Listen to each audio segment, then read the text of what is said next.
நேயர்களே வணக்கம். ஆயுத எழுத்து நிகழ்ச்சிக்கு அன்போடு வரவேற்கின்றோம். அதிசயம் ஒன்று நிகழ்ந்துள்ளது. ஒரு மசோதா தாக்கலாகி இருக்கிறது. அதுவும் நாடாளுமன்ற மாநிலங்களவையில் தாக்கலாயிருக்கிறது.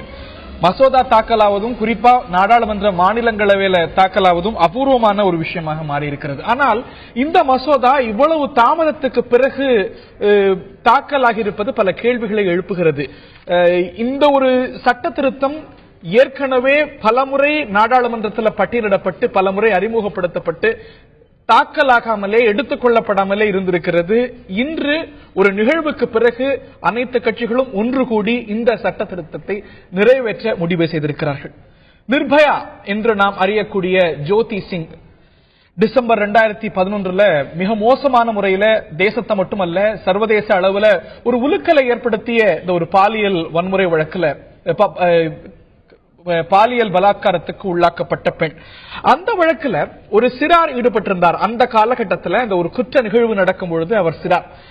அந்த ஒரு வாய்ப்பை பயன்படுத்தி இன்று அவர் வெளியே வரக்கூடிய சூழ்நிலை ஏற்பட்டிருக்கிறது. இது மிகப்பெரிய கொதிப்பையும் கோபத்தையும் ஏற்படுத்த இந்த ஒரு சட்டநிலை வேற எதுவுமே செய்ய முடியாம அவர் வெளியில வருவதை தவிர அந்த ஒரு நிகழ்வை தடுக்க முடியாத ஒரு சட்டநிலை. ஏனென்றால் அந்த ஒரு குற்ற நிகழ்வு நடக்கும் பொழுது அந்த நபருக்கு வயது 17. ஆக சிறார் என்ற அளவுல தான் அவர் ட்ரீட் செய்யப்பட்டு சட்டம் அவரை அணுகி 3 ஆண்டு கால முடிவில் இன்னைக்கு 20 வயசு ஆகுது. இன்னைக்கு வெளியில வரக்கூடிய சூழ்நிலை ஏற்பட்டிருக்கிறது. சட்ட திருத்தம் இன்று வந்திருக்கக்கூடிய இந்த ஒரு சட்ட திருத்தமும் கூட அந்த ஒரு நிகழ்வுல எந்த மாற்றத்தையும் ஏற்படுத்தி இருக்காது. ஆனால் இந்த ஒரு சட்ட திருத்தம் இவ்வளவு தாமதமாகியும் நிறைவேறலையே அப்படிங்கிற ஒரு கோபம் எழுந்த பிறகு நாடாளுமன்ற மாநிலங்களவை நிறைவேற்றியிருக்கிறது இந்த சிறார் சட்ட திருத்தத்தை. இந்த சட்ட திருத்தம் என்ன சொல்கிறது? இது காலத்தின் கட்டாயமா? இதுல தவிர்த்திருக்க வேண்டிய விஷயங்கள் இருக்கா? இதனது விளைவுகள் என்ன? பல கேள்விகள் எழுந்திருக்கின்றன. இன்றைய ஆயுத எழுத்து நிகழ்ச்சியில் விவாதிப்போம். இது சார்ந்த கூடுதல் விவரங்களை தருகிறார். இந்த சட்ட திருத்தம் சார்ந்த கூடுதல் விவரங்களை எமது சிறப்பு செய்தியாளர் சலீம் டெல்லியில் இருந்து முதலில் வழங்க கேட்போம். இந்தியாவில் ஒரு மசோதா சட்டமாகணும்னா லோக்சபாவில் நிறைவேற்றப்பட வேண்டும், ராஜ்யசபாவில் நிறைவேற்றப்பட வேண்டும், ஜனாதிபதி கையெழுத்திட வேண்டும், பிறகுதான் மசோதா சட்டமாகும். இந்த மசோதாவை பொறுத்தவரை லோக்சபாவில் ஏற்கனவே நிறைவேற்றப்பட்டு விட்டது, ராஜ்யசபாவில் இன்று நிறைவேற்றப்பட்டு விட்டது. ஜனாதிபதி கையெழுத்திட்டால் சட்டமாகும். சட்டமான பிறகு சட்டத்தை மீறினால் சட்டத்தில் என்ன சொல்லியிருக்கோ அதற்கு தகுந்தால் போர் தண்டனை கொடுக்கப்படும்.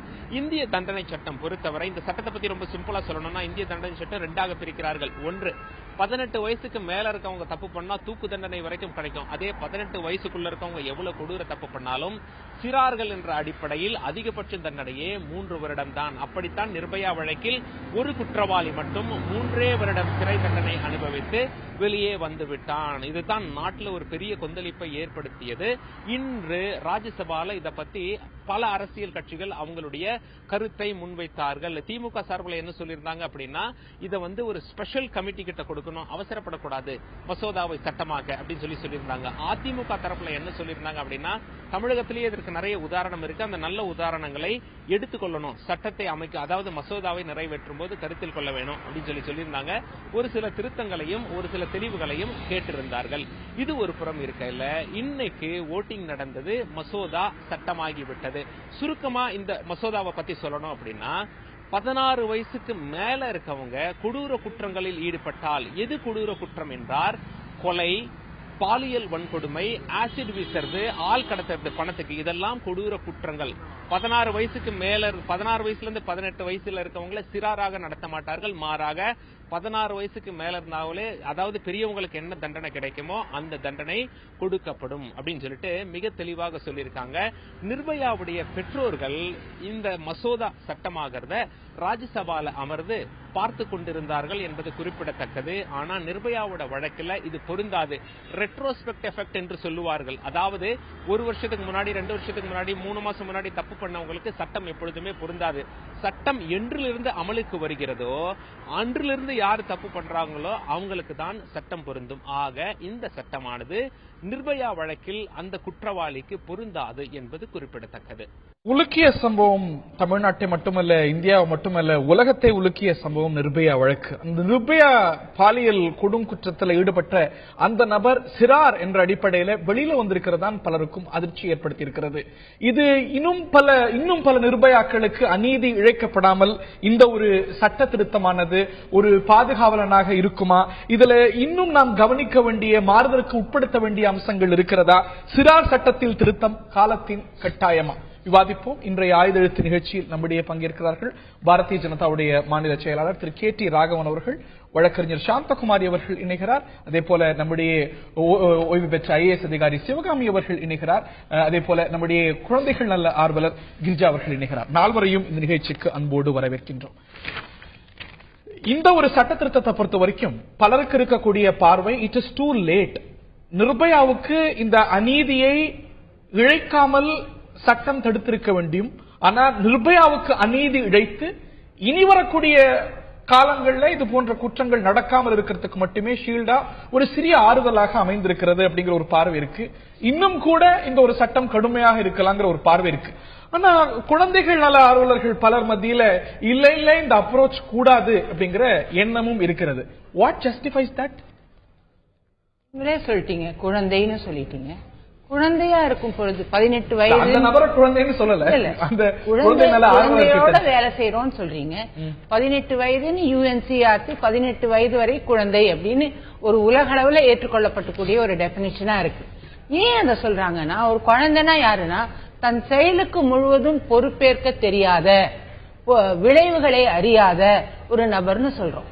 இந்த டேர்ம் சைல்டு அப்படின்னு சொல்றோம் இல்லையா, இவங்க 16 வயதுல இருந்து 18 19 வயது மட்டும் அடலசன்ஸ் சொல்றோம், வளரிளம் பருவத்தினர்னு சொல்றோம். இல்ல, ரேப் குழந்தைத்தனமான செயலா? ரேப் செய்வது அப்படிங்கிறது குழந்தை செய்யக்கூடிய செயலா? நம்ம செயலை பத்தி பேசல, இப்போ நம்ம குழந்தைகளை பத்தி பேசிட்டு இருக்கோம். இல்ல, அதுதான் சொல்றேன். ஒரு குழந்தை ரேப் செய்ய முடியுமா? இப்ப நம்ம ரேப்ப பத்தியோ கொலைய பத்தியோ பேசல. ஏன்னா ஒரு குற்றம் நிகழ்வதற்கு நிறைய காரணம் இருக்கு. ஒரு குற்றவாளி பிறப்பதில்லை, உருவாக்கப்படுகிறான்ங்கிறது எல்லாருக்கும் தெரியும். நீங்க ஒரு ரேப் நிகழ்ந்ததா, ஒரு கொலை நிகழ்ந்ததாங்கும் பொழுது அதற்கு சுற்றுச்சூழல்ல என்னென்ன காரணிகள் இருந்தது, அதை தடுப்பதற்கு நீங்களே சொன்னீங்க கொஞ்ச நேரத்துக்கு முன்னாடி, அதை தடுப்பதற்கு என்னென்ன முயற்சிகள் நம்ம செய்திருக்கோம். எல்லா குற்றத்துக்கும் சொல்லிட்டு போகலாம். நீங்களே சொன்னீங்க ஒரு சர்வதேச UN கன்வென்ஷன் இருக்குன்னு. அந்த UN கன்வென்ஷன்ல சிறார்னா யார்? 18 வயதுக்கு கீழே இருப்பவர்கள். ஆனால் தண்டனையை பற்றி வரும்பொழுது அந்தந்த தேசங்களுக்கு அங்க இருக்கக்கூடிய சூழலுக்கு ஏற்றாற் போல சட்டங்களை ஏற்றத்துக்கு மாற்றங்களை கொண்டு வரத்துக்கு உரிமை கொடுத்திருக்கு. பல நாடுகள்ல 9 வயசு கூட வச்சிருக்காங்க, 9 years. நம்ம 16 வயசுக்கு பேசுறோம். அது இவ்வளவு செக்ஸ் அண்ட் பேலன்ஸோட ரொம்ப ஒரு லீனியன்டான சட்ட திருத்தம் தான் இந்த சட்டத்தை பார்க்க முடியும் இல்லையா? சொல்ற இந்த JJ ஆக்ட் நல்ல சட்டம்ங்கிறதுல மாற்று கருத்தே கிடையாது. ஆனா ஏன்னா அதுல நல்ல குழந்தைகளுக்கான பல நல்ல விஷயங்கள் அந்த சட்டத்துல இருக்கு. அதை நாங்க எல்லாருமே ஏத்துக்கிறோம். திடீர்னு மத்த எதையுமே செய்யாம ஒரு குற்றவாளி, குற்றம் சுமத்தப்பட்ட குழந்தை மறுவாழ்விற்கான எந்த ஒரு முயற்சிகளும் இல்ல, தடுப்பதற்கான எந்தவித முயற்சிகளும் சமுதாயத்தில் மேற்கொள்ளப்படாத ஒரு சூழல்ல தண்டனையை பத்தி மாத்திரமே பேசுறோமே. ஒவ்வொரு குற்றத்துக்கும் அது குழந்தை செய்யறதோ பெரியவர் செய்யறதோ சமூக காரணிகள் இருக்கு. சமூக காரணிகளா நீக்காம எதுக்கு CRPC, எதுக்கு IPC? இப்போ இந்த நிர்பயாவை பத்தி இந்த நாடே பேசிட்டு இருக்கக்கூடிய இந்த சூழல்ல நான் பேசுறது ஏதோ நானு ரேப் நடந்தா பரவாயில்ல, நீங்க கேட்டீங்க இல்ல, அந்த மாதிரி ஒரு கருத்துக்கு இடம் வகுக்கக்கூடாது.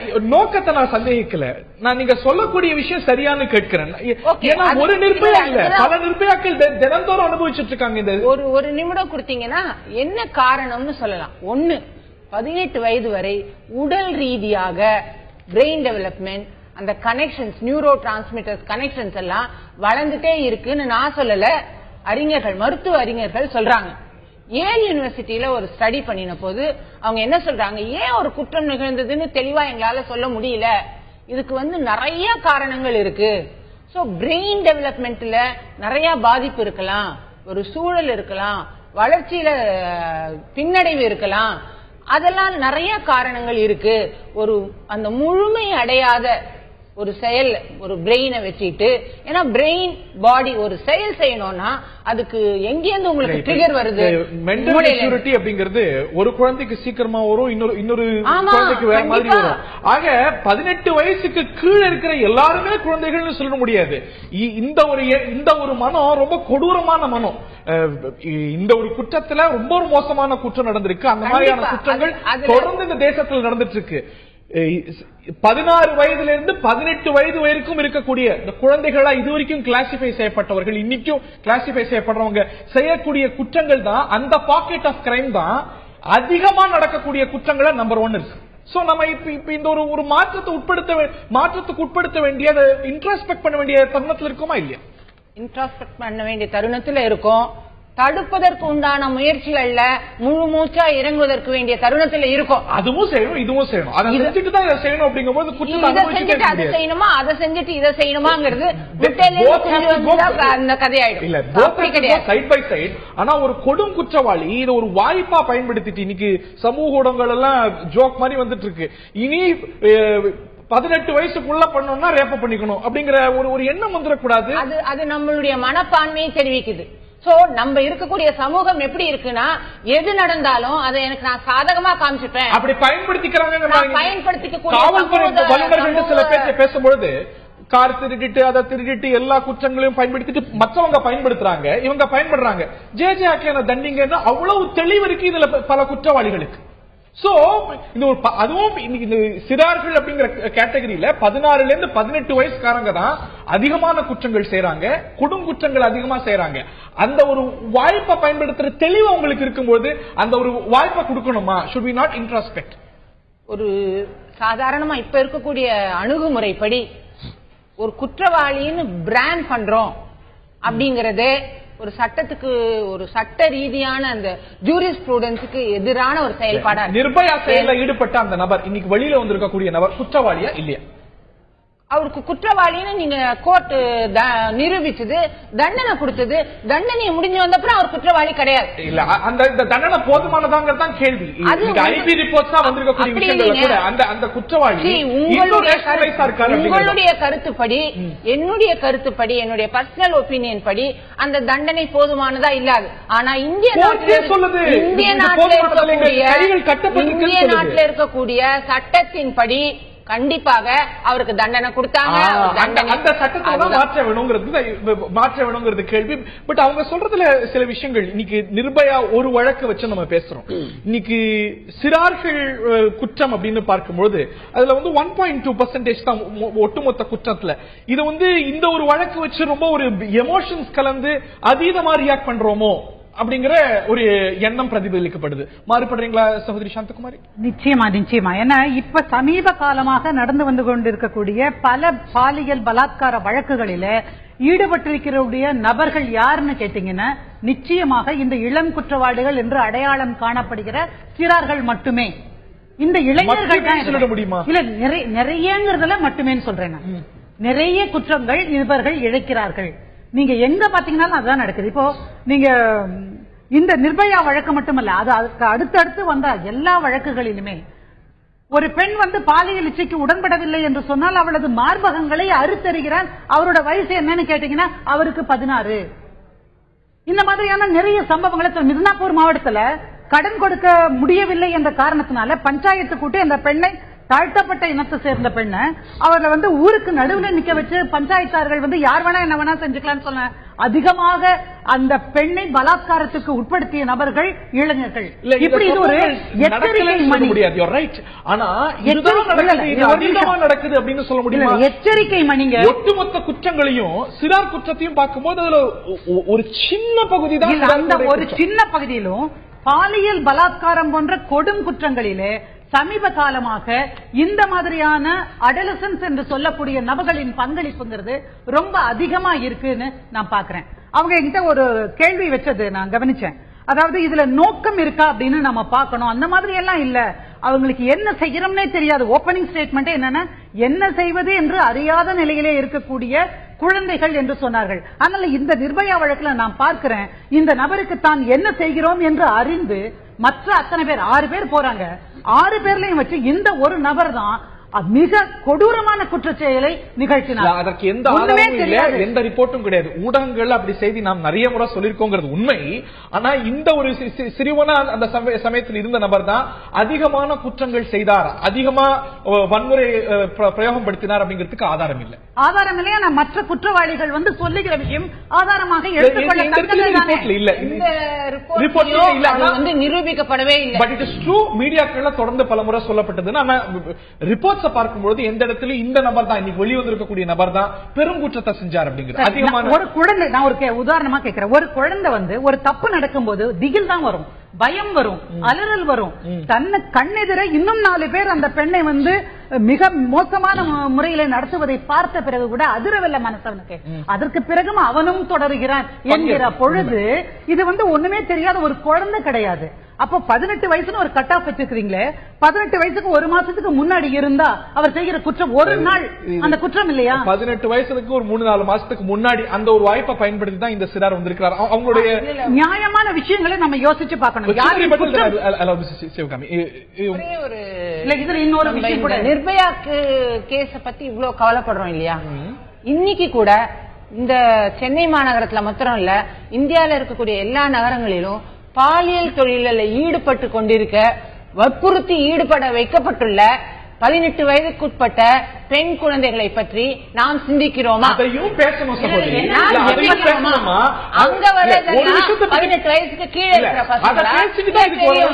இல்ல, இந்த கேள்விக்கு பதில் சொல்லணும். அந்த கேள்வி வருகிற பொழுது இந்த 18 வயதுக்கு பதில் சொல்லாம, இந்த ஒரு கேள்விக்கு பதில் சொல்லாம இன்னொரு பிரச்சனைக்கு விட தெரியாம இதை பேசுறது இல்ல அப்படின்னா எந்த பிரச்சனையும் உடனே இவங்க ஊழல் செஞ்சாங்கன்னு சொன்னா அவங்க செய்யலையான்னு சொல்ற மாதிரி இருக்கு. அதையும் இதையும் அணுகணும் அப்படின்னு சொல்வது சரியான முறையா? இல்ல இல்ல, குழந்தைகள் உரிமைகள்ங்கிறது ரெண்டையும் சார்ந்ததுன்னு சொல்றோம். இதை பற்றி பேசுகிறோமோ அப்பொழுது அன்றாடம் உரிமை மீறலை அனுபவிக்கும் குழந்தைகளுக்கு சட்ட ரீதியான பாதுகாப்பு செய்து கொடுக்கப்பட வேண்டும் அப்படின்னு தான் நான் சொல்றேன். குழந்தைகள் ஈடுபடக்கூடிய குற்றங்களை பத்தி பேசுறோம். குழந்தைகள் குற்றங்களால் பாதிக்கப்படுவது மிக அதிகம். அதுவும் நம்ம வந்து புறந்தள்ள முடியாது, மாற்று கருத்து இல்லை. சிவகாமி அவர்களுடைய முதற்கட்ட கருத்தை கேட்க இருக்கின்றேன். ஒரு ரேப் அப்படிங்கிறது சிறுவன் செய்யக்கூடிய குற்றமா? ரேப் செய்யற ஒரு ஆள சிறுவனா கருத முடியுமா? அடிப்படையான நேத்து இந்த டிஸ்கஷன் நடந்திருந்தா அது வேற மாதிரி இருந்திருக்கும். இன்னைக்கு அது சட்டமா அங்கீகரிக்கப்பட்டதுக்கு அப்புறம் இத வந்து நான் என்னுடைய கருத்து வந்து ரொம்ப வீக்கா இருக்கிற மாதிரி ஒரு தோற்றத்தை ஏற்படுத்தலாம். இருந்தாலும் நான் இதை பதிவு செய்ய விரும்புறேன். நீங்க பேசினப்ப ஓவரால் குற்றத்துல இது 1.2% தான் சொன்னீங்க. இது ஒன்னும் ரொம்ப அலார்மிங்கா இல்லங்கிறத நம்ம முதல்ல நோட் பண்ணணும். ஒண்ணு. ரெண்டாவது வந்து 2003க்கும் 2015க்கும் 14க்கும் கம்பேர் பண்ணும்பொழுது 47% வந்து அதிகமா இருக்கு கிரைம்ஸ், ஜுவனைல் கிரைம்ஸ். ஆனா நீங்க பாத்தீங்கன்னா இது கிராஜுவலா 2003ல இருந்து 2004 2005ல கொஞ்சம் கொஞ்சமா இன்க்ரீஸ் ஆகி இந்த அளவுக்கு வந்திருக்கு. இதுல பாப்புலேஷன் இன்க்ரீஸையும் நம்ம கணக்குல எடுத்துக்க வேண்டியது இருக்கு. வெறுமனே 2003ல உள்ள பாப்புலேஷன் என்ன, இப்போ உள்ள பாப்புலேஷன் இல்ல, பொதுவாவே. அப்புறம் நீங்க வந்துட்டு ஏன் வந்து மேடம் பேசும்போது வந்து சமூகத்துல இதற்கான காரணிகள் இருக்கு, இன்னொன்னு வந்துட்டு பிரெயின் டெவலப்மெண்ட் இதெல்லாம் பத்தி பேசுறாங்க அப்படின்னா, இந்த கிரைம் அனலைஸ் பண்ண ஜுவனைல் கிரைம் அந்த டேட்டாவை நீங்க பார்க்கும் பொழுது இல்லிட்ரஸிக்கும் ஜுவனைல் கிரைம்ஸ்க்கும் நிறைய சம்பந்தம் இருக்கு. இதுல வந்து 9000க்கு 10,000 ஏறக்குறைய 10,000 கிரைம்ஸ் வந்து அவுட் ஆஃப் இந்த டோட்டல் நம்பர்ல வந்துட்டு படிக்காதவங்களால பண்ணப்பட்டிருக்கு. இல்லிட்ரேட்ஸ் பண்ணக்கூடிய நீங்க வந்து இல்லிட்ரஸிக்கும் படிப்பின்மைக்கும் இதுக்கும் தொடர்பு இருக்குங்கிறீங்க. 10,000 பேர் படிப்பறிவு இல்லாம பண்ணிருக்காங்க. முடிக்கல. படிப்பறிவு இல்லாம பண்ணவங்களை விட படிப்பறிவோட பண்ணவங்களோட எண்ணிக்கை தான் அதிகம். 15,000 பேர் பிரைமரி எஜுகேஷன் முடிச்சிருக்காங்க. 17,000 பேர் அபவ் பிரைமரி முடிச்சிருக்காங்க. அதான் சொல்றேன், பிரைமரி 5,000 பேர் ஹையர் செகண்டரிக்கு மேல முடிச்சிருக்காங்க. பிரைமரி எஜுகேஷனை போயிட்டு நீங்க பெரிய அளவு எஜுகேஷன் சொன்னா அதை நம்ம சொல்ல முடியாது. அதிகம் படிச்சவங்களும் ஈடுபட்டிருக்காங்க பேருக்கு மேல. இல்ல இல்ல இல்ல, நீங்க இப்போ டோட்டல் கிரைம்ஸ்ல பர்சன்டேஜ் நான் சொல்றேன். நீங்க பர்சன்டேஜ் அனலைஸ் பண்ணும்பொழுது அதிகமா பண்ணவங்க யாருன்னு பாத்தீங்கன்னா பிரைமரி எஜுகேஷன் லெவல்ல இருக்கிறவங்க தான். பிரைமரி எஜுகேஷன்னா 5ஆம் கிளாஸ் வரைக்கும் படிச்சவங்க. இல்லிட்ரேட்ஸை விட அதிகமா பிரைமரி எஜுகேஷன் படிச்சவங்க கூட பார்க்கலாம். இல்ல இல்லிட்ரஸிங்கிறது வந்து நீங்க வந்து பிரைமரி எஜுகேஷன் படிச்சவங்களை வந்து பெரிய லிட்ரேட்ஸ்னு நம்ம சொல்ல முடியாது, எஜுகேட்டட்னு சொல்ல முடியாது. சோ அந்த அளவு படிப்பறிவு உள்ளவங்க தான் அதிகமான கிரைம பண்ணிருக்காங்க. அப்போ நம்ம வந்து கான்சென்ட்ரேட் பண்ண வேண்டிய ஏரியா எதுங்கிறது இந்த டேட்டா வந்து ஆட்டோமேட்டிக்கா இம்ப்ளை பண்ணுது. எந்த குற்றத்துக்கும் இந்த விஷயங்கள் இருக்கும். இல்ல எந்த தூக்கு தண்டனை கொடுக்க வேண்டிய குற்றத்துக்கு இதுக்கான காரணம் இல்லிட்ரஸின்னு சொல்லிட்டு நம்ம மன்னிக்க போறோமா, அதை பேசிட்டு தான் தூக்கு தண்டனை கொடுக்கறோம்னு சொல்ல போறோம். ஐயோ, நான் தண்டனைக்கு வரலைங்க, நான் சமூகத்தை நீங்க உற்று நோக்குங்க. நீங்க ஏதாவது செய்யணும்னு நினைச்சீங்கன்னா, அந்த குற்றங்கள் எல்லாம் தடுக்கணும்னு நினைச்சீங்கன்னா, நீங்க ஃபர்ஸ்ட் அட்டாக் பண்ண வேண்டியது இல்லிட்ரஸி அட்டாக் பண்ண வேண்டியது இருக்கு. ஒண்ணு. ரெண்டாவது என்னன்னா, பாவர்ட்டிக்கும் இதுக்கும் நிறைய சம்பந்தம் இருக்கு. நீங்க பாத்தீங்கன்னா 25,000 ரூபாய் கம்மியா வருமானம், ஆண்டு வருமானம், இதுக்கு கீழே இருக்கவங்க தான் அதிகமான கிரைம பண்ணிருக்காங்க, 26,000 சில்லற. அதே போல 50,000 ரூபாய் வருமானம் இருக்கிறவங்க தான் 18,000 கிரைம். இது போக போக 3 லட்சத்துக்கு அதிகமா வருமானம் இருந்ததுன்னா 439. அப்போ 1000க்கும் குறைவான கிரைம்ஸ் வந்துதான் அதிகப்படியான லெவல். இப்போ பாவர்ட்டிக்கும் இதுக்கும் லிங்க் இருக்கு. அஃப்கோர்ஸ் இருக்கு. சரி, அப்போ நீங்க தண்டனையை மட்டும் பாக்குறீங்கன்னா, தண்டனை ஈஸி, சட்டத்துல நீங்க ஏத்திக்கிட்டே போலாம். 3 வருஷத்தை 6 வருஷமா ஏத்தலாம். அதுக்கு என்ன காசா பணமா? ஒரு ஒரு ஒரு கையெழுத்து போட்டா போதும் ஜனாதிபதி, அவர் என்ன செலவழிக்க போறாரா? இல்ல இல்ல சொல்றேன், இப்ப நீங்க ரெடி பண்ணி வச்சிருக்கீங்க, அதுல கையெழுத்து போட்டானா முடிஞ்சு போச்சு. அச்சீவ் பண்ண கன்சென்சஸ் இல்ல, எந்த ஒரு விஷயம் சட்டங்கள் அவ்வளவு லேசா பார்க்க இல்ல இல்ல, நான் லேசா பார்க்க மாட்டேங்க. இல்ல இல்ல, நிச்சயமா நான் என்ன சொல்றேன்னா, அதுல வந்து மானிட்டரி இன்வால்வ்மெண்ட் கிடையாது. கமிட்மெண்ட், சோஷியல் கமிட்மெண்ட்ங்கிறது வந்து தண்டனைக்கு மட்டுமே. சொல்லக்கூடிய சமூக காரணிகள் பின்னுக்கு தள்ள வேண்டிய விஷயம் அல்ல, ஒட்டுமொத்த தேசமும் சமூகமும் அணுக வேண்டிய விஷயம். அதுவும் இதுவும் ஹேண்ட் இன் ஹேண்ட் போகணும். ஒரு கொடுமை. சரி சார், நீங்க கொஞ்சம் டைம் கொடுங்க. இப்ப நீங்க வளர்ந்த நாடுகள்லாம் பாருங்க, ஜப்பான்ல எல்லாம் கிரைம் ரேட் ரொம்ப ரொம்ப கம்மியா இருக்கு. அங்க உள்ள வந்து ஈக்குவாலிட்டி, சமத்துவம் அல்லது கல்வி அறிவு, மானிட்டரி ஸ்டாண்டர்ட்ஸ் எல்லாம் பாருங்க. ஏன் அந்த அளவுக்கு நம்ம அச்சீவ் பண்ணக்கூடாது? அதை விட்டுட்டு நீங்க தண்டனையை மட்டும் ஏத்திட்டே போனா அச்சீவ் பண்ண முடியுமா? நம்ம நாட்டுல சரி, பிரிட்டன் எடுத்துக்கோங்க, அமெரிக்கா எடுத்துக்கோங்க, பிரான்ஸ் எடுத்துக்கோங்க, நம்ம காட்டிலும் ஏற்றத்தாழ்வு ஓரளவுக்கு கண்ட்ரோல் பண்ண பகுதிகள். ஆனா இங்கிலாந்தும் கூட இன்னைக்கு வந்து சிறாருக்கான வயது, சிறார் குற்றவாளிகளை தண்டிக்கக்கூடிய வயது 9, 12, 14 வச்சிருக்காங்க. அதுவும் பார்க்கலாம்ல நம்ம. இல்ல, நான் என்ன சொல்றேன்னா, நீங்க வந்துட்டு ராங் மாடல்ஸ் எடுக்கிறீங்க. பிரிட்டன், அமெரிக்காங்கிறத விட நீங்க ஸ்காண்டினேவியன் மாடலை எடுங்க. அந்த ஸ்காண்டினேவியன் மாடல்ஸ்ல அங்க எங்க கிரைம் ரேட் ஜாஸ்தி குறைவா இருக்கும், நம்ம அந்த மாடலை தான் எடுக்கணுமே தவிர, எங்க கிரைம் ரேட் அதிகமா இருக்கோ அந்த மாடல் எடுத்து என்ன பண்ண போறீங்க? ஏற்றத்தாழ்வு சொன்னீங்க, பாவர்ட்டி சொன்னீங்க, இவையெல்லாம் நம்ம காட்டிலும் பெட்டரா அதை கையாண்ட பகுதிகள், கையாண்டு இருக்கக்கூடிய பகுதிகள். இல்ல, யார் சொன்ன பெட்டர்? நான் சொல்லலையே, நீங்க நினைச்சீங்கன்னா அது உங்களுடைய பிரச்சனை. நிச்சயமா ரிலேட்டிவ்ல நான் சொல்ற கண்ட்ரீஸ் எல்லாம் ஸ்காண்டினேவியன் கண்ட்ரீஸ், இல்லாட்டினா ஜப்பான். இந்த மாதிரி ஸ்காண்டினேவியன் கண்ட்ரீஸ்ல சிலதெல்லாம் ரேப் உலகத்திலே அதிகமா இருக்கக்கூடிய நாடுகளை பட்டியலிட முடியும். இல்ல, பட் அப்படி ஒரு கம்பேரிசனுக்கு கிரைம் ரேட், நீங்க கிரைம் ரேட் பத்தி தான் பேச முடியும். நீங்க அப்ப கிரைம் ரேட் பார்க்கும்போது எங்க குறைவா இருக்கோ அங்க என்ன காரணிகளோ அதை நீங்க பார்த்து அந்த மாடலை நம்ம பின்னுக்கு தள்ள வேண்டிய விஷயம் இல்ல, அதுலதான் பிரைமரி போக்கஸ் இருக்கணும் அப்படிங்கறாங்க. There is a point. நான் மீண்டும் வரேன். திரு ராகவன் அவர்கள்ட்ட கேட்க வரும்போது, இதுல ஒரு கன்சென்சஸ் அச்சீவ் பண்றதுக்கு, இதுல இந்த ஒரு இன்னைக்கு ஒரு சட்ட வடிவம் பெறுவதற்கு, நிர்பயாவுடைய இந்த ஒரு குற்றவாளி வெளியில வந்துட்டு தான் இன்னைக்கு இந்த ஒரு சட்ட திருத்தம் வரணும் அப்படிங்கிற ஒரு அவலமான ஒரு அரசியல் சூழ்நிலையில இருக்கிறோமோ. நீங்க ஆட்சிக்கு வந்தே 5 பாராளுமன்ற கூட்டத்தொடர் தாண்டி போயாச்சு, 580 நாளுக்கு மேல ஆயாச்சு நீங்க ஆட்சிக்கு வந்து. குற்றவாளின்னு தொடர்ந்து சொல்லிட்டே இருக்காதீங்க.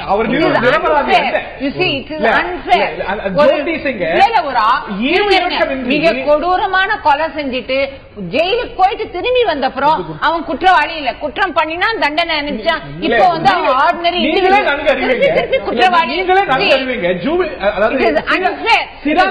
பொறுத்த வரைக்கும் தண்டனை எல்லாம் சீர்திருத்தம், குற்றம் தண்டனை இல்ல சீர்திருத்தம்னு சொல்லிட்டீங்கல்ல. ஜேஜே ஆக்ட்ல முதல்ல அப்ஜெக்டிவ்லயே போட்டிருக்காங்க, இது தண்டிப்பதற்காக ஏற்படுத்தப்பட்ட சட்டம் அல்ல, குழந்தைகளுக்கு மறுவாழ்வும் சோசியல் ரீஇன்டகிரேஷனும் கொடுக்கணும்னு சொல்லிட்டு. எப்படி சோசியல் ரீஇன்டகிரேஷன் வரும்? நீங்க திருப்பி குற்றவாளி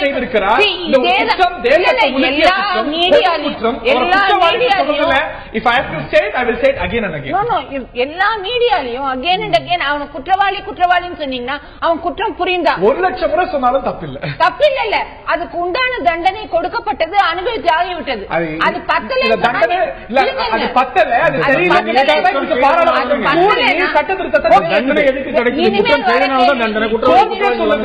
அவர் வந்து திருந்தியதற்கான எந்த ஆதாரமும் இல்லை. எங்களுடைய கைகள் கட்டப்பட்டிருக்கிறது.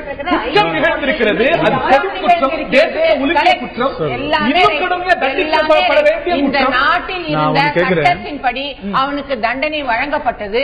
அந்த என்ன தண்டனை வழங்கப்படல, அதனாலதான் இன்னைக்கு சட்ட திருத்தம் நிறைவேறியது. அப்ப இல்ல அதனுடைய இனிமேல் வரக்கூடாது இந்த சட்டத்துக்கு. நீங்களே சொன்னீங்க நோ ரெட்ரோஸ்பெக்டிவ் எஃபெக்ட். அப்படி இருக்கிற பட்சத்துல பண்ண முடியாது. அப்படி இருக்கிற பட்சத்துல you have to abide by that law. Don't call him a criminal.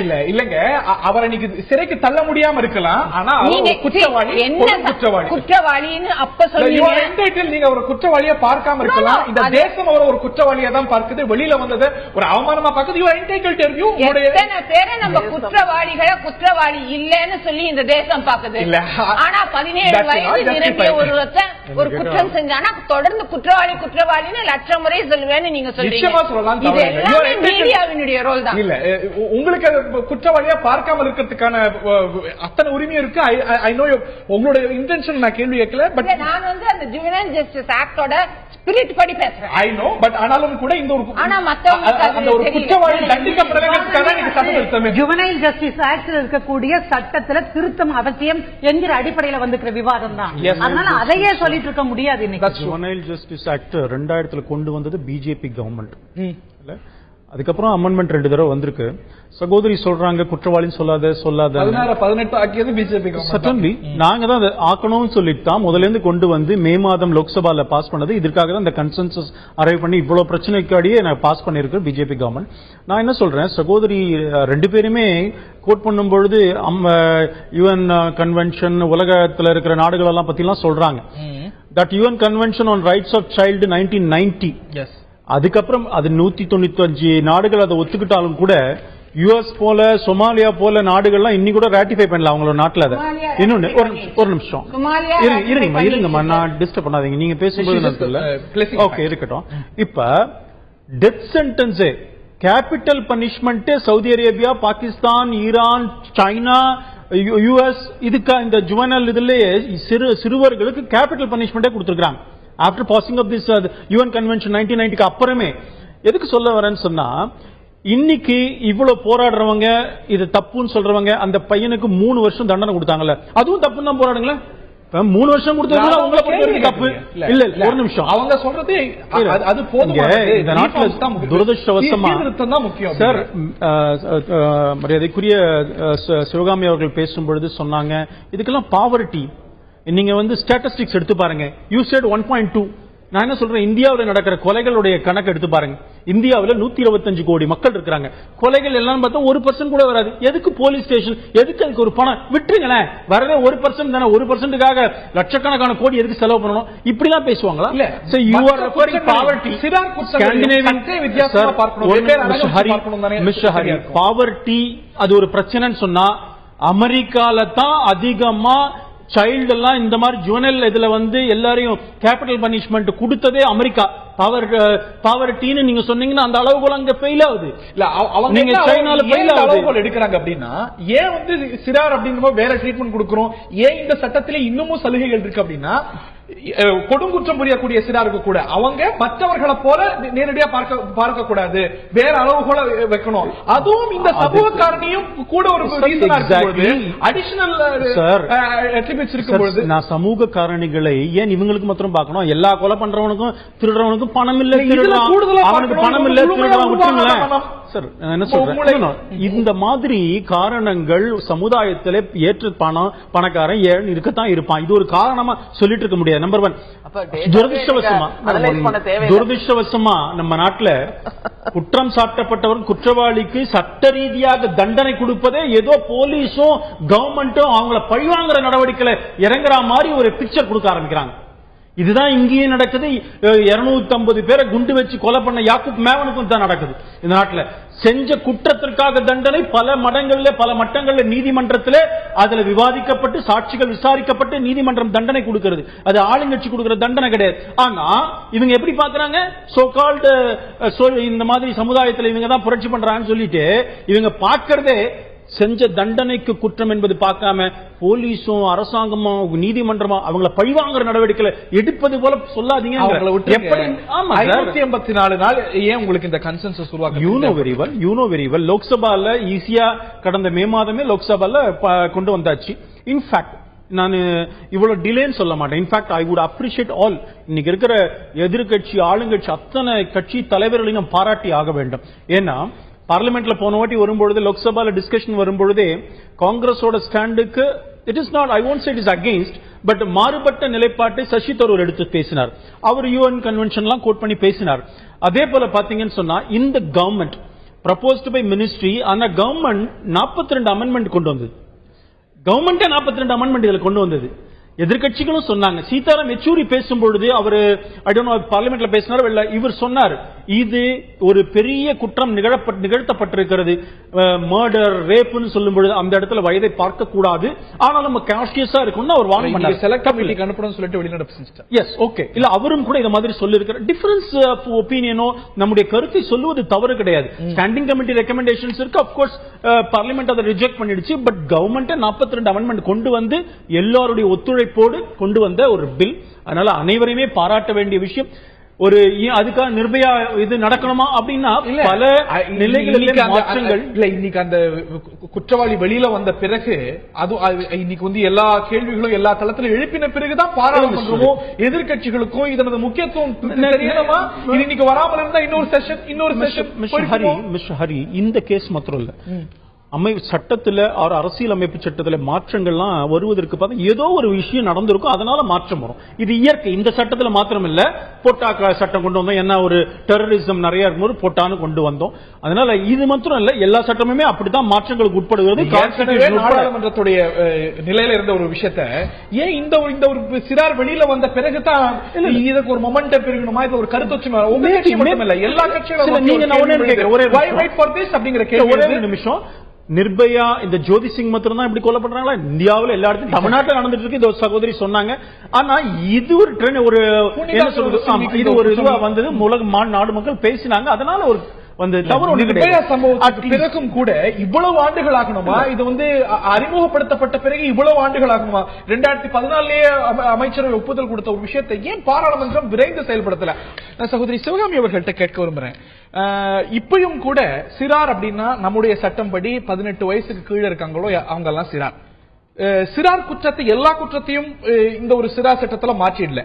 16 இருந்து 18 வயது வரைக்கும் சிறார்கள் செய்யக்கூடிய கொடும் குற்றங்கள், ரேப்பு, மர்டர், அதே போல கிட்னாப்பிங் பிளஸ் மர்டர், இந்த மாதிரியான கொடும் குற்றங்கள் 7 வருஷத்துக்கு மேல தண்டனை பெறக்கூடிய விஷயங்கள். அதுல இவங்க எல்லாம் பெரியவங்களா எடுத்தெடுப்புலயே நிர்ணயிச்சிடல. ஜூனியர் ஜஸ்டிஸ் போர்ட்ல அனுப்பி இவங்க இந்த கொடும் குற்றங்களை குழந்தை மனதோடு செய்திருக்கிறார்களா, பெரியவர் மனதோடு செய்திருக்கிறார்களா? குழந்தை மனதோடு செய்திருந்தா 3 வருஷத்துல வெள்ள வந்துடலாம் இந்த சீர்திருத்தத்தை பண்ணிட்டு. பெரியவர் மனதோட செய்திருந்தா தண்டனை உடனே கிடையாது. அவங்க மற்றவங்க மாதிரி கோர்ட்ல கேஸ ஃபேஸ் பண்ணுவாங்க.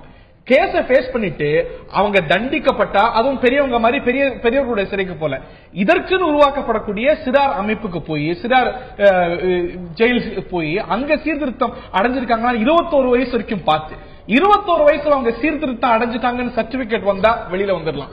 இல்ல அப்படின்னா இருக்கணும். இவ்வளவு வாய்ப்பு கொடுத்திருக்கக்கூடிய விஷயம் இன்னும் சொல்ல போனா இன்னும் மென்மையா இருக்குன்னு கூட தோணுது. ஒரு லாங் ரோப் கொடுக்கப்பட்டதாகவும் தோணுது. இதற்கு மேல இந்த ஒரு சட்டத்துல எவ்வளவு வாய்ப்புகள் கொடுக்க முடியும், எவ்வளவு சைல்ட் ஃப்ரெண்ட்லி அப்ரோச் இருக்க முடியும்? இதுக்கு முன்னாடி சார் வந்து சொன்னாரு, வறுமையை வந்து நீங்க காரணம் காட்டி கிரைம்ஸை வந்து நீங்க ஜஸ்டிஃபை பண்ண முடியும். யாரும் கிரைம்ஸை ஜஸ்டிஃபை பண்ணல. அதை முதல்ல புரிஞ்சுக்கோங்க. சட்டம், தண்டனை இதெல்லாம் நம்ம மதிச்சு, தண்டனை எதுக்காக வழங்கப்படுறதுன்னா வந்து பழி வாங்குறதுக்காக கொடுக்கறது இல்ல, திருந்துறதுக்காகவும் இந்த சமூகத்துல மேற்கொண்டு பாதிப்புகள் வராம இருக்கிறதுக்காகவும் தான். அதனாலதான். ஆனால் இன்னொரு அம்சமும் இருக்கு. இனி வரக்கூடிய காலங்கள்ல குற்றங்கள் குறையணும்னா என்னென்ன பண்ணணுங்கிற இடத்துல முக்கிய பங்கு வகிக்கிறது சமூக காரணிகள். அதனால அதை நம்ம டச் பண்ணாம வெறுமனே சட்டத்தை மட்டும் செய்யணும். அதுவும் இல்ல, அதுதான் முதல் குற்றங்களை குறைக்கிறதுக்கு. அப்படின்னா வெறும் இன்னைக்கு சமூக காரணிகளை மட்டுமே திருத்துவோம் அப்படின்னு ஆயுள் தண்டனையோ அதுவும் இல்லைங்கிறத விட அதுக்கு பிரதான இடம் இருக்குங்கிறத நான் சொல்றேன். Priority should be given to that. ஒண்ணு. ரெண்டாவது என்னன்னா, நீங்க கேட்ட கேள்விக்கு வருவோம்.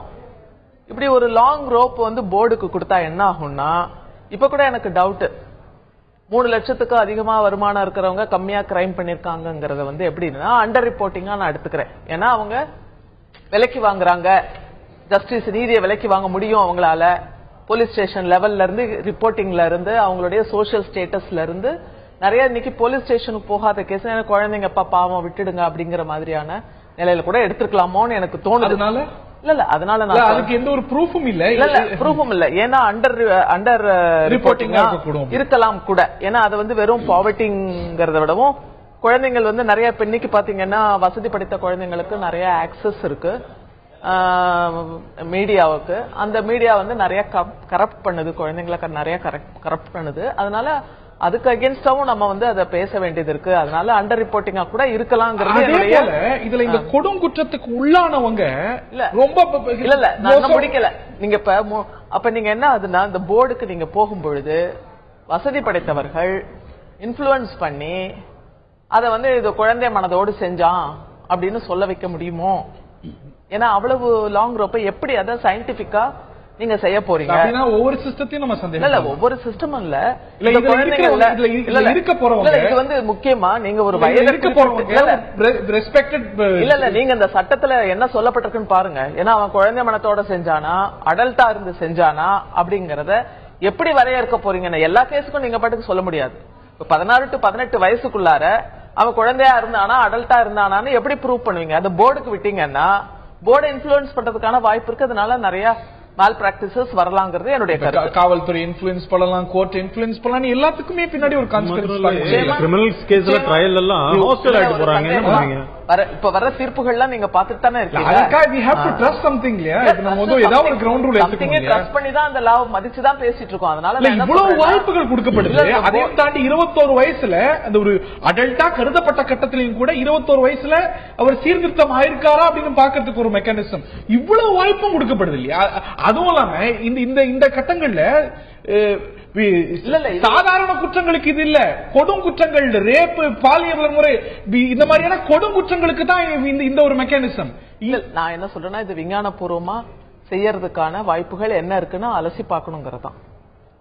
அவங்க சொல்ல வர்றது என்னன்னா, இப்ப இருக்கக்கூடிய திருத்தங்கள்ல இவங்களை அசஸ் பண்றதுக்கான மெக்கானிசம் கரெக்டா இருக்கா இல்லையா அப்படிங்கிற ஒரு அடிப்படை தான். இன்றைக்கு நம்ம முன்னாடி ஒரு விஷயத்த வச்சிருக்காங்க. அது வந்து காலப்போக்கில் எப்படி இருக்குன்னு பார்த்துட்டு அதுக்கு தேவையான மாற்றங்களை கொண்டு வருவதற்கு சட்டத்துல வழி இருக்கு நிச்சயமா. இப்ப வந்து உடனே ஜுவனைல் ஜஸ்டிஸ் போர்டு மட்டும் அது பண்றது இல்ல.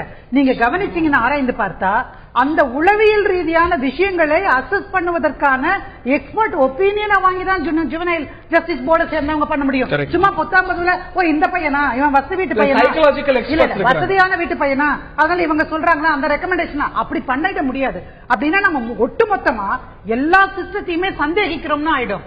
ஜுவனைல் ஜஸ்டிஸ் போர்டுல இருக்கிறவங்க அத்தனை பேருமே மோசமானவங்க அல்லது அத்தனை நடந்துவிடக் கூடுமோங்கிற ஐயமே தேவையற்றது.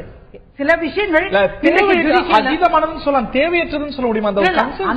அதுக்காகத்தான் செக்ஸ் அண்ட் பேலன்சஸ் மாதிரி தான் இன்னைக்கு இந்த விஷயம். ஜுவனைல் ஜஸ்டிஸ் போர்டுல இருக்கக்கூடிய மெம்பர்ஸ் மட்டுமே இதை டிசைட் பண்ணிட முடியாது.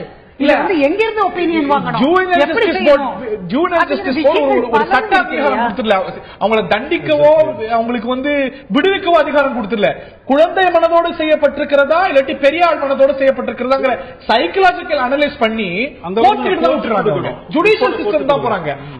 அங்கேயே அவங்க விடுபட போறது இல்ல. அது இன்னொன்னு நம்ம வந்து கோர்ட்ல அனலைஸ் பண்ண போகுது. Exactly. You have something to add? ஆமா, அதுதான் நீங்க சொல்ற மாதிரி தான். அதுதான் இந்த நீங்க எல்லா சிஸ்டத்திலயுமே ஒரு சந்தேக கண்ணோட பார்க்கும் பொழுது எந்த சட்டத்துமே உங்களுக்கு, நான் சொல்றேன், எத்தனையோ ட்ரையல் கோர்ட்ல கிரிமினல் கேஸ்ல நம்ம பாக்குறோம் என்ன நடக்குது. எல்லாம் முதல்லலாம் ஒழுங்கா தான் போயிட்டு இருக்கு. பாத்தீங்கன்னா கடைசியில ட்ரையல் கேஸ் நடக்கும்போது விட்னஸ் எல்லாம் ஹாஸ்டல் விட்னஸா மாறி போயிட்டு இருக்காங்க, விடுதலை வாங்கி வந்துடுறாங்க. அதெல்லாம் என்ன பண்ணுவீங்க? சோ அதுக்கு இதையெல்லாம் மீறி தான் எல்லாமே நடந்து ஆகணுமே தவிர எல்லாத்துலயும் நம்ம சந்தேகப்படுறது சரியான விஷயம் இல்ல. இன்னொன்னு இந்த சட்டத்தை பொறுத்த வரைக்கும் இல்ல ஒரு சந்தேகப்படுறதுங்கிறத விட இது எவிடன்ஸ் ஃபேக்ட்ஸோட பாக்குறது ரொம்ப நல்லது. எல்லாமே தமிழ்நாட்டுல மட்டுமே 740 case atrocities against women police station என்கொயரியில என்ன இருக்கு. ஏன் நான் மறுக்கவே இல்லை. நீங்க சொல்லுவது நடப்பதே இல்லைன்னு சொல்ல முடியாது, எல்லாம் பர்ஃபெக்டா இருக்குன்னு சொல்லல. ஆனால் அதற்காக இந்த மாதிரி வரவே கூடாது, எது வந்தாலுமே இப்படித்தான் இருக்கும்னு நாம முதல்லயே முடிவு பண்ண முடியாது. எதற்காக 2000 சட்டத்துல 2006 ஒரு அமெண்ட்மெண்ட், 9 ஒரு அமெண்ட்மெண்ட், இப்ப எதுக்கு அமெண்ட்மெண்ட் வந்தது? அந்த ஒரிஜினல் சட்டம் பத்தல, இப்ப கால மாற்றத்துக்கு ஏற்ற போல இல்லாட்டி இந்த சட்டத்தில் இத்தனை ஓட்டைகள் இருப்பது இப்பொழுது தெரிகிறது, உடனே ஒரு அமெண்ட்மெண்ட் கொண்டு வரும். அரசியல் அமைப்பு சட்டமே சாக்ரோசன்ட் சொல்லும் பொழுது அந்த இடத்திலேயே பல மாற்றங்களை கொண்டு வரும்பொழுது நூற்றுக்கணக்கான அமெண்ட்மெண்ட் கான்ஸ்டிடியூஷன்ல வந்திருக்குல்ல. சோ காலம் ஏற்றது போல, கால மாற்றத்திற்கு ஏற்பது போல அந்த சரத்தினால இருக்கிற பாதிப்பு சாதகம் எல்லாம் அந்தந்த நேரத்தில் நடக்கும் பொழுது அதற்கு ஏற்ற அமெண்ட்மெண்ட் கொண்டு வரும். இது கூட அமெண்ட்மெண்ட் கொண்டு வரலாம். மாற்றத்திற்கு எதிரானவங்க இல்ல, அது சரியா செய்யணுங்கிற கவலை மட்டும்தான் அக்கறை தான் இருக்கு. அது யாருக்கும் விஷயங்கள்ல இவங்க சொல்ற அக்கறை எங்களுக்கு உண்டு அப்படிங்கறத நீங்க அங்கீகரிக்கணும்னு நான் நினைக்கிறேன். ஏன்னா எல்லோருக்கும் குழந்தைகள் மீது அக்கறை உண்டு. ஆனால் குழந்தையாக செய்யக்கூடிய நடவடிக்கை மீறி போய் ஒரு அடல் செய்கிற வேலையை ஒருவர் செய்கிற பொழுது அந்த கொடும் குற்றத்திற்கு ஆளான நபர் மீது என்ன நடவடிக்கை என்பதனை அந்த குழந்தை செய்திருந்தாலும் கூட 21 வயது வரைக்கும் சிறாராகத்தான் நடத்தப்படும். 21வது வயசுல சீர்திருத்தம் அடைந்திருந்தால் வெளியே போகும், இல்ல இன்னும் மோசமான மனநிலை இருந்தாலும் உள்ள போகும். ஒரே ஒரு விஷயம் சொல்ல விரும்புறேன். இதை பத்தி பார்லிமெண்ட்ல டிஸ்கஷன் வரும்பொழுது எல்லாருமே கட்சியோட ஸ்டாண்ட் மாத்திரம் எடுக்கல. ஒவ்வொரு எக்ஸ்பர்ட்ஸும் அவங்களுடைய மனசுல இருக்கிற கவலைகளோ இது மாதிரி வந்தா என்ன ஆபத்து வர வரைக்கும் எல்லாத்தையுமே டிஸ்கஸ் பண்ணாங்க. Cutting across party line discuss பண்ணாங்க. அதுக்காக தான் அந்த குழந்தைகளும் கூட பாதுகாக்கப்பட வேண்டும்ங்கிறதுனால மிஸ்யூஸ் ஆகக்கூடாதுதான் சைக்கியாட்ரிஸ்ட் இருக்காங்க, எக்ஸ்பர்ட்ஸ் இருக்காங்க. ஒரு பெண் இருக்கணும், இவங்க ஜஸ்ட் ரெக்கமெண்ட் பண்ணுவாங்க, அட்வைஸ் பண்ணுவாங்க. கோர்ட் தான் முடிவு பண்ணுவாங்க. இவங்க முடிவு பண்ண முடியாது இல்லையான்னு இல்ல. அது குழந்தை மனதோடு நடந்திருக்கிறதா பெரியவர் மனதோடு நடந்திருக்கிறதா அப்படிங்கிற அசஸ்மென்ட் பண்ணுவாங்க. உங்களுடைய கேள்வி அது இவங்க தான் தீர்மானிப்பாங்களா? இந்த சிஸ்டத்துல நிறைய ஓட்டை இருக்கு, அதனால மிஸ்யூஸ் பண்றதுக்கான வாய்ப்பு இருக்குன்னு ஒரு அங்கலாப்ப நம்முடைய 2 சகோதரிகளும் இங்க தெரிவித்தாங்க. எதுலயுமே கிடையாதுங்க. ஆனால் இது நடைமுறைக்கு விட்டுத்தான் என்ன தவறுகள் நிகழ்கிறது பார்த்து அந்த தவறுகளை களைவதற்கான முறையில மறுபடியும் கூட திருத்தம் கொண்டு வரலாம். ஒண்ணுமே செய்ய அப்படிங்கிறது உங்களோட பார்வை. நாங்க சகோதரி கிரிஜா அவர்கள்ட்ட கேட்க வரும்போது இன்னைக்கு இப்ப குழந்தையா தான் ட்ரீட் பண்ணணும் அப்படிங்கிற ஒரு பார்வை இன்டர்நேஷனலி நிறைய சைல்ட் ரைட் ஆக்டிவிஸ்ட் மத்தியில இருக்கு. இந்த ஒரு கடந்த 2 மாதத்திலே நடந்த குற்றங்கள் எடுத்து பார்க்கும்போது 25 பெண்ணை சிறார் அப்படிங்கிற வாய்ப்பை பயன்படுத்தி 2 சிறார்கள் கற்பழித்து கொலை செஞ்சிருக்கிறாங்க, பிணத்தோட உறவு வச்சிருக்கிறாங்க, மிக மோசமா நடத்தி இருக்கிறாங்க. நவம்பர் 27, 2015 16 வயது ஒரு பெண்ணை கற்பழித்து 2 பேர் கொலை செஞ்சிருக்கிறாங்க. 24 நவம்பர் 2015 இதே போல ஒரு 13 வயது குழந்தைய ஒரு அந்த வீட்டுடைய முதலாளியுடைய மகன் 16 வயது மகன் பாலியல் வன்கொடுமைக்கு உட்படுத்தி கொலை செய்திருக்கிறாங்க. இதெல்லாம் குழந்தை மனம் செய்த ஒரு செயலே கிடையாது. ஒரு மயில்பீலியால அணுக வேண்டிய ஒரு விஷயமே கிடையாது. மிக கடுமையாக அணுக வேண்டிய ஒரு விஷயம். அதைத்தானே இந்த ஒரு சட்டம் செஞ்சிருக்கிறது. இன்னும் சொல்ல போனா சற்று லீனியன்ட்டாகவே செஞ்சிருக்கோம். நீங்க கடுமையா அணுக வேண்டியது குழந்தைங்களை மாத்திரம் இல்ல, இதுக்கு காரணமா இருக்கக்கூடிய சமுதாய சூழல். ஒரு குழந்தை 14 வயது பையனோ பொண்ணோ இப்படி நடந்துக்கிறான்னா அது எதை எவ்வளவு தூரம் இந்த சமுதாயம் புறையோடி போயிருக்குன்னு நீங்க இத சட்டத்தையும் சேர்த்து தண்டிச்சு பிறகுதான் நீங்க ஒரு வெள்ளத்தை அணை போட்டு தடுத்துட்டே வந்தீங்கன்னா ஒரு நாள் சென்னையில வெள்ளம் வந்த மாதிரி அணையெல்லாம் உடைச்சிட்டு வெள்ளம் வந்துடும். அந்த மாதிரியான ஒரு எக்ஸ்ப்ளோஷன் ஆஃப் கிரிமினல் ஒரு குழந்தைய ஒரு 6 வயது குழந்தைய ஒரு வயல்வெளிக்கு கூட்டிட்டு போய் 3 நாள் பாலியல் சிதைவுக்கு கொலை செய்யறா அப்படின்னா யாராவது சாதாரணமான குற்றம்னு சொன்னோமா? சொல்லவே இல்லை. மிக கடுமையான மோசமான குற்றம். அது வேற விஷயம். அது எதை சுட்டி காண்பிக்கிறது என்றால் இந்த மாதிரியான ஒரு நிகழ்வு நடக்குது. நீங்க இப்ப பட்டியல் படிச்சீங்க இல்லையா? ஒரு 2 மாதங்கள்ல இவ்வளவு தூரம் நடக்குது அப்படின்னா எவ்வளவு இது இந்த சமுதாயத்துல இந்த மாதிரியான ஒரு சீர்கேடு மலிந்து போயிருக்கு. இந்த குழந்தைகளுக்கு நீங்க ஒரு விஷயம் தூக்குல தொங்கிருக்கிறாங்க. தூக்குல தொங்கிருக்கிறவங்களோட பின்புலத்தெல்லாம் பார்த்து உங்களோட சமூக காரணி இது. இந்த சமூக காரணியோட குற்றவாளியை மாத்திருக்கு. குழந்தைகள் எங்க இருக்கணும்? 14 வயது மட்டும் பள்ளிக்கூடத்துல இருக்கணும். RTE ஆக்ட் படி ரைட்டா? எத்தனை குழந்தைங்க பள்ளிக்கூடத்துல இருக்காங்க? பள்ளிக்கூடத்துல இருக்கும்போது அந்த குழந்தைகளுக்கு என்ன நடக்கிறது? 14 வயதுல இருந்து 18 வயது மட்டும் நம்ம அவங்களுக்கு பயிற்சி கொடுக்கணுங்கிறோம், ஸ்கில் இந்தியாங்கிறோம், ட்ரைனிங் கொடுக்கணுங்கிறோம். இன்னைக்கு தமிழ்நாட்டிலேயே கலாட்டா பண்ணக்கூடிய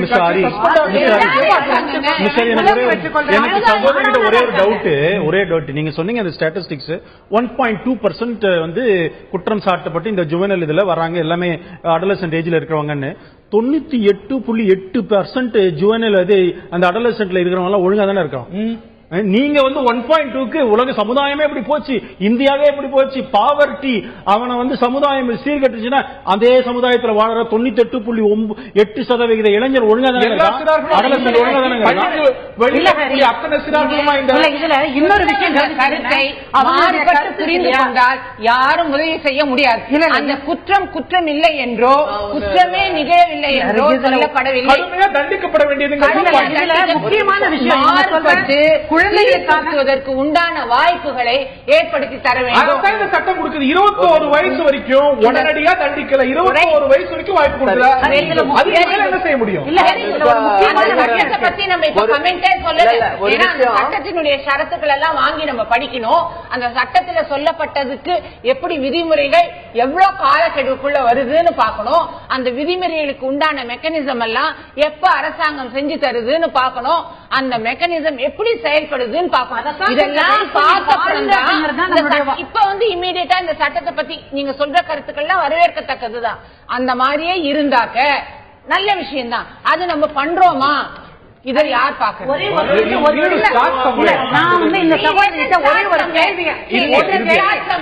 அந்த சட்டத்திலே ஒரு கேள்வி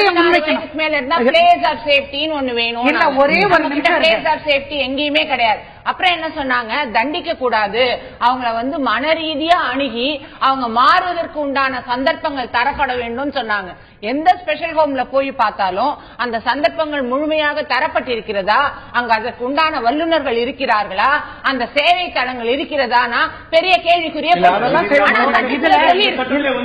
போலீஸ்க்கு ஜுவனல் ட்ரைனிங் கொடுக்கணும். இது இந்த இது மட்டும் இல்ல, 2-3 விஷயம் வருதா பல சட்டங்கள்ல பார்க்கும்போது செயல்பாட்டில் அப்படி இறுதியான கருத்து அவங்க சொன்னதுக்கு ஒரு விஷயம். இந்த என்டையர் செட்டப்ல நீங்க பாத்தீங்கன்னா அந்த பாலியல் பலாத்காரமா கொடும் குற்றம் புரிந்தவர்களுக்கு மட்டும்தான் இந்த விஷயம். மற்றபடிக்கு அங்க இருக்கக்கூடிய ஹோம்ல இருக்கிற எல்லா குழந்தைகளுக்கும் சீர்திருத்துவதற்கான என்னென்ன நடைமுறைகள் உண்டோ அத்தனையும் நம்ம பண்ணணும். அது பண்ணிட்டு தான் இருக்கோம். எனவே இந்த 1.2ல எவ்வளவு தூரம் அவங்களுடைய பார்வை இல்ல, அதுல உண்மை அவங்க சொல்றத நான் முழுமையா உடன் பண்றேன். இன்னைக்கு ஹோம்ஸ் மாதிரி இல்ல, அது திருத்தணும். ரெண்டாவது, பேரண்ட்ஸ் கிட்ட பேசுவதற்கான வழியே இல்ல. இமோஷனல் பாண்டேஜ் இருக்கக்கூடிய ஒருத்தர் பிரிச்சு வச்சு நீங்க அடிமையா நடத்துகிற ஒரு மனோபாவத்தோடு குற்றவாளி அவரும் கூட இன்னும் மோசமடைந்த மனதோடு வந்திருக்கிறதா செய்திகள் வருது. ஐபி ரிப்போர்ட்ஸ் கோர்ட்ல கொடுக்கப்பட்ட செய்திகள் வருது. இன்ஸ்டிடியூஷன்ஸை கரெக்ட் பண்ண வேண்டியது அவசியம்ங்கறத நான் அவங்களோட உடன்படுகிறேன். ஆனால் எல்லோருக்கும் இந்த நடைமுறை அல்ல. கொடும் குற்றம் புரிந்த நபருக்கு மனமாறுதல் இல்லை என்றால் தான் தண்டனை என்கிற இந்த சூழ்நிலை வரவேற்க தகுந்த அம்சம். அப்பாவிகளுக்கு யாருமே இந்த மாதிரி நடைமுறைக்கு உட்படுத்தல. அதுவும் சாதாரண பிக் பாக்கெட், திருட்டு, அந்த குழந்தைகளுக்கு இந்த நடவடிக்கைக்கு யாரும் உட்படுத்தல. ரேப்பு, பாலியல் வன்முறை, கொலை, அதே போல ஆசிட் வீச்சு, இந்த மாதிரி மனுஷன் செய்ய நினைக்காது மிருகங்கள் மட்டுமே செய்யக்கூடிய விஷயத்த ஒரு குழந்தை ரூபத்தோட செஞ்சா அதுவும் பல வாய்ப்புகள் வழங்கப்பட்டு மற்றவர்கள் போல நடத்தப்படுவார். அதுவும் 21 வயசுக்கு பிறகு திருந்தல என்ன இதற்கு மேல என்ன கொடுக்க முடியும்? சரி, அதாவது இறுதியான கருத்து, அதாவது இந்த குழந்தைங்க ஏன் இப்படி பண்றாங்க அப்படிங்கறதுக்கான நிறைய அந்த பின்புலத்துல நம்ம செய்ய வேண்டிய வேலைகள் அதிகமா இருக்குங்கிறது என்னுடைய கருத்து. ஒண்ணு. ரெண்டாவது என்ன அப்படின்னா, குழந்தைகளுடைய உரிமைகளை பற்றி நம்ம பேசும்பொழுது குழந்தை தொழிலாளர் முறை ரொம்ப நாளா இருக்கு. அதை ஒழிக்கிறதுக்கான சட்டமும் இயற்றி இருக்கோம். ஆனா இன்னமும் குழந்தை தொழிலாளர் முறை நிறைய இடங்கள்ல இருக்கு. கொத்தடிமைகளா குழந்தைங்களை கொண்டு போய் வேலை வாங்குறதெல்லாம் இருக்கு. அதனால இப்படிப்பட்ட குழந்தைகளை நம்ம ஏன்னா 5ல் வளையாதது 50ல் வளையாதுன்னு அடிச்சு உதைச்சு அவங்கள வேலை வாங்குறதெல்லாம் இருக்கு. பெற்றோர்கள் அவங்கள இல்ட்ரீட் பண்றதெல்லாம் இருக்கு. இவ்வளவு கொடுமைகள் குழந்தைகள் மேல நடத்தும் பொழுது அவங்க குற்றம் புரியறதுக்கான வாய்ப்பை நம்ம ஏற்படுத்தி கொடுக்கிறோம். இன்னொன்னு வந்துட்டு ஒரு தேர்தல் அமைப்புல இருங்க, இதெல்லாம் பெரிய பிராட் பேஸ்ட் தான், நான் மறுக்கல. என்னமோ மொட்டை தலைக்கும் முழங்காலுக்கும் முடிச்சு போடுறத கூட நீங்க நினைக்க வேண்டாம். இருக்கலாம், எல்லா காரணம் இருந்தாலும் எல்லா காரணம் இருந்தாலும் சமூக அவலங்களுக்கு உள்ளாகி இந்த குற்றங்கள் புரியாத குழந்தைகள் தான் அதிகம். மைக்ரோ மினிமம் தான் இந்த மாதிரி மிருகங்களா நடந்துக்கிறது. Even these reasons are behind. அவங்கள தண்டிக்க கூடாது. எந்த ஒரு குற்றவாளிக்கு பின்னாடி இந்த மாதிரி ஒரு சமூக பின்புலம் சொல்லலாம். அதனாலதான் எல்லாருக்கும் ஒரே மாதிரியான பின்புலம் இருக்கிறது இல்ல. நீங்க சொல்ற மாதிரி நல்ல பேரண்ட்ஸ், நல்ல சூழல், நல்ல பள்ளிக்கூடம், வேலை வாய்ப்பு இதெல்லாம் கிடைச்சதுன்னா நல்லா அவங்க லைஃப் நல்லா இருக்கு. இந்த மாதிரி கிடைக்காத குழந்தைங்களுக்கு மோசமா இருக்கு. அதனால அதுக்கான கிடைக்கிற ஏற்பாடுகளை பண்றதோடு இந்த அமைப்புகளை எல்லாம் நம்ம கொஞ்சம் கவனத்துல வச்சுக்கணும். நம்மளுடைய முறையில இன்னும் குழந்தைங்களை வேலை வாங்குறது நிறைய. நல்ல ஒரு நல்ல பணக்கார குடும்பம் 3வது மாடியில இருந்துகிட்டு அந்த பில்டிங் இல்ல முழுக்க அவங்களுக்குதான் அந்த வேலை புரியக்கூடிய சிறுமிய பாலியல் வன்கொடுமைக்கு உட்படுத்தி கீழேந்து தள்ளி கொலை செஞ்ச சம்பவம். நல்ல பணக்கார குடும்பம், நல்லா படிக்கிற பையன், 16 வயசுல இந்த ஒரு குற்றம். நீங்க சொல்றது எக்ஸாக்ட்லி அததான் நான் சொல்ல வரேன். ஏன்னு கேட்டீங்கன்னா இந்த ஏற்றத்தாழ்வை நல்லா புரிஞ்சுக்கிட்டு நம்ம இந்த பொண்ணை அடிச்சோம்னா கேட்கறதுக்கு நாதி இல்லைன்னு தெரிஞ்சு வச்சிருக்க குழந்தை பெற்றோர்கிட்ட இருந்து கத்துக்கிறாங்க. இப்படின்னா பின்ன என்ன அப்படின்னா இப்படின்றீங்க? எல்லா கிளாஸ்லயுமே இருக்கு. குற்றத்தை குற்றமா பார்க்கணும், சமூக காரணிகளை நீக்கணும். நீங்க அப்படி கம்பார்ட்மெண்டலைஸ் பண்ண முடியாது. Everything is linked. Of course. ஆனா ஒரு குற்றம் அப்படிங்கும்போது தண்டிப்பது தான் நம்மளுடைய சிஸ்டம். இறுதியான கருத்து சமுதாய காரணிகள், சகோதரி சொன்ன காரணிகள்லாம் இல்லைன்னு நான் சொல்ல வரல. ஆனா அதுவே இல்ல, ஒருத்தருக்கு பண கஷ்டம் இருக்குன்னு சூசைட் பண்ணிட்டு போறாரு. குடும்பத்தோட சூசைட் பண்ணிக்கிற குழந்தை பிள்ளை மனைவியோட ஒரு பக்கம் அடிக்கிறாங்க, ஒரு பக்கம். அதாவது இது என்ன, இதே சமுதாயத்துல தான் இவங்களும் வாழறாங்க, அவங்களும் வாழறாங்க, கஷ்டப்பட்டாலும் வாழணும்னு வாழறாங்க, எளிமையா வாழறவங்க எல்லாம் இருக்கிறாங்க. அதனால சமுதாயம் தான் காரணம் சொன்னா நான் ஏற்கனவே சொன்னது போல 98.8% இளைஞர்கள் ஒழுங்கா தான் இருக்காங்க. தண்டனை மட்டும் தீர்வல்ல. அதனால இப்ப பாராளுமன்றம் சரியான இதுலதான் இன்னைக்கு ஏற்றிருக்க வரவேற்க வேண்டிய தீர்ப்பு தான் நான் நினைக்கிறேன். ரொம்ப சுருக்கமா இறுதியான இன்னைக்கு இவ்ளோ அதி தீவிரத்தோட இந்த சட்டம் இயற்றப்பட்டிருக்கிறது, வரவேற்கிறோம். இதே அதி தீவிரத்தோட இந்த சட்டத்தில் சொல்லப்பட்டுள்ள அனைத்து மெக்கானிசமும் நடைமுறைக்கு வரும் பொழுது எங்களை மாதிரி குழந்தைங்களோட வேலை பண்றவங்க எல்லாம் சந்தோஷப்படுவோம். ஏன்னா இது இதோட முடிஞ்சு போயிடும். இதுக்கப்புறமா அதுல சொல்லி இருக்கிறதெல்லாம் அந்த மெக்கானிசம்ஸ் எல்லாம் வராது. அதெல்லாம் வரணும். பேசுறதே ஆச்சரியமா இருக்கு.